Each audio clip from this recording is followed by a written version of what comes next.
Hi, I'm Adam Mislowski, and in this video I'm going to show you an interview I had with Doug Bowie to talk about the Makerspace, an area with 3D printers that potential students can use for their ITS projects. Let's go check it out. What is your name and what do you do for the school? My name is Doug Bowie, and I'm the ITS network administrator.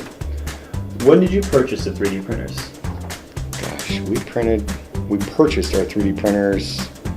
Our original 3D printer was purchased by Julio Arraez about 3 years ago, and we've since upgraded and bought several other printers.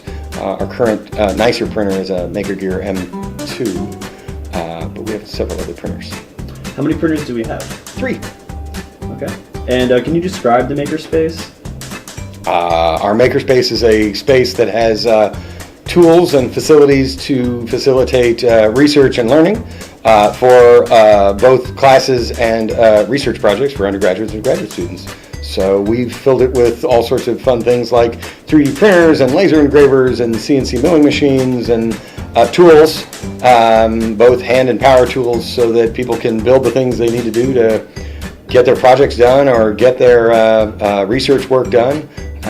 Both have kind of been used heavily in both areas for classes and for research. What are some projects that were conducted or currently being conducted? Well, I can think of several. We've been in the process of our PIT project, which is pi temperature sensors, which are all over our space and are currently also one is down in wherever HDL is. It's where OIT is. So there's one there, which is a web-based temperature sensor project that we monitor temperature, pressure, and humidity. And we printed the cases and printed all the accoutrements that go with that. And there's one in the dean's office because he was cold in his office or hot in his office and wanted to be able to monitor the temperature. So we gave him one of those, and we monitor that through POTG, which is our monitoring software. But we printed all the cases and printed all the other stuff with it and built them originally in our Makerspace. And we just put one in Central Classroom Building 403 because of wild temperature swings and things like that in there. Other projects have been Julio's water projects at the rec have heavily used that with his graduate projects, and with his classes, his IoT class has made fairly significant use of that, which is one of the reasons we got a nicer one, where we've made anything from drink dispensers to Lego camera holding objects to sensor holders. I've got a graduate student currently that has made a battery powered, so independent of wall power or PoE power, temperature sensor that he fabricated the board on his own, the circuit board on his own, and then we 3D printed the case, and it runs off of 4D batteries for a year.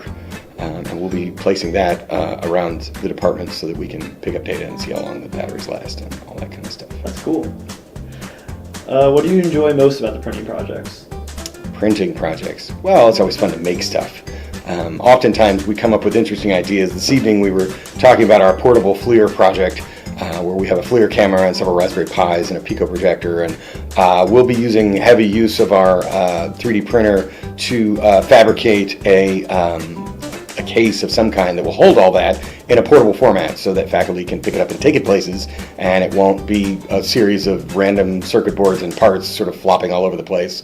There'll be a nice enclosure for it that will hold all the pieces and parts safely and in the right orientation, and we'll make extensive use of our 3D printer to make that happen.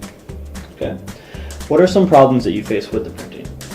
Printing is oftentimes perceived as a very digital process because people look at the modeling aspects of it, where you use a CAD software to create the 3D models.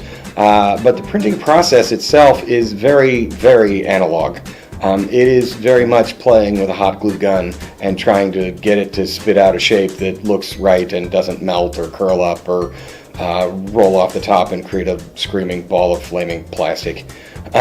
So oftentimes the process of getting the printer to actually print in a normal fashion is a bit more of a struggle than I think most people would be willing to believe.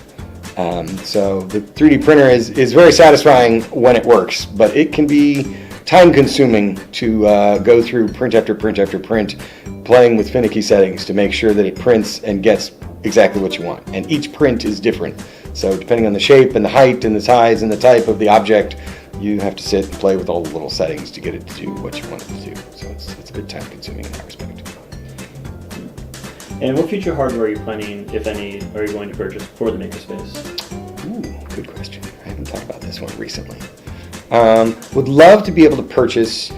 We have currently have a laser engraver, but it's not suitable for our space. It's a nice laser engraver, but it requires ducting and ventilation and water cooling infrastructure that we just don't have. We didn't understand a lot about laser engravers when we got it, and we played with it some and said this is nice, but we just don't have an environment that we can put it in. There are current laser engravers. The market's come a long way. We bought it about 3 years ago. It's come a long way, and there are current ones that would very, very easily work in our space and be quite nice. The same is true for CNC milling machines. My student that I was talking about with his portable temperature unit was trying to fabricate circuit boards using it and was frustrated by it because it was noisy and loud and was not very precise. And eventually he had to take his circuit board design to an outside vendor and have it fabricated somewhere else and then purchase it from them. So both of those objects would be nice to have. There are several other 3D printing technologies that I would very much like to look into. UV printing is coming up the curve as the next way of printing, and it uses UV light and a special kind of plastic that reacts to that kind of light. It's similar in nature to the stuff the dentist uses when they stick that purple light in your mouth and cure the plastic on your teeth.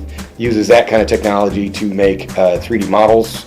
So it's a liquid process where the plastic is liquid until the light hits it, and then it hardens in a certain shape, so you can get very specific, finite, detailed shapes that are quite strong. And so we would like to look into that kind of stuff. That's all I have for you. Thank you so much, Doug. Super. Thanks, Adam. No problem.